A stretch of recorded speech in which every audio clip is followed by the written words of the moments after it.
কি রান্না করব? চিকেন খাবো। মাছের ঝোলই খাবো মা, বেশি হাজিবাজি খাবো না। মাছের ঝোল? মাছের ঝোলই খা। সারা জীবন চিকেন খেয়ে খেয়ে ওই অবস্থা, একটুখানি শরীরের দিকে খেয়াল করবি না। মাছের ঝোল খেলে জ্যান্ত মাছের ঝোল করব। ঠিক আছে, জ্যান্ত মাছের ঝোল। মানা বলছি এই দুটোর মধ্যে কোনটা পড়বো? এইটা পড়বো নাকি এইটা? দেখ তো দুজন বল। ডান সাইডেরটা পড়ো, ওটা বেশি ভালো লাগছে তাই না? বাম সাইডেরটা পড়ো, ওটা বেশি ভালো লাগছে। ডান সাইডেরটা? হ্যাঁ, এটা সুন্দর দেখতে এটার থেকে। ঠিক আছে, এটাই পড়ো।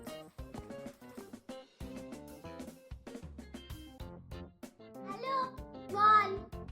মানা এই কোন ব্যাগটা নেব বলতো? ব্লুটা না গ্রিনটা? এক সেকেন্ড হোল্ড কর। ব্লু ব্যাগটা না, ওটাই বেশি ভালো লাগছে তাই না? সবুজটা বেশি ভালো লাগছে। ব্লুটা নেব? হ্যাঁ, এমনি ব্যাগটা থেকে জিনিসপত্র পড়ে যায়, ফাঁকা ফাঁকা তো। ঠিক আছে, এই ব্যাগটাই নিচ্ছি। ঠিক আছে।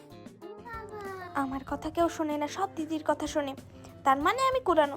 ঠিক আছে, আজকেই অল আউট খেয়ে মরে যাবো।